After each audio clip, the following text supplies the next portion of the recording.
মামার বাড়ি ভারী মজা কিলচর নাই। আশা করি এই কথাটার সাথে আমরা সকলেই পরিচিত। আর এই কথাটার ব্যতিক্রম কিন্তু আমার সাথে একদমই হয় না, কারণ মামার বাড়ি গেলে আমার এত মজা হয় যে আমার ওখান থেকে তো আর আসতেও ইচ্ছা করে না।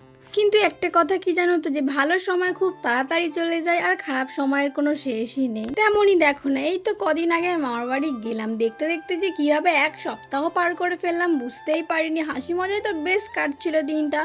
তারপরেই চলে আসে বাড়ি ফেরার দিন, আর এটা ছিল বাড়ি আসার সময়।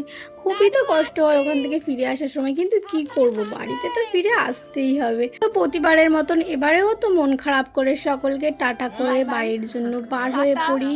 আর প্রতিবারে আসার সময় সকলের চোখে জল দেখি, আমার কিন্তু খুব মন খারাপ লাগে তখন। তো মামা আমাকে এগোতে এসেছিল। আর দেখো, পুরো এক সপ্তাহের ভিডিও তোমাদেরকে একসাথে 1 মিনিটের মধ্যে দেখালাম, আর আমি চলেও এলাম বাড়ি। তো ভিডিওটা এখানে শেষ করলাম।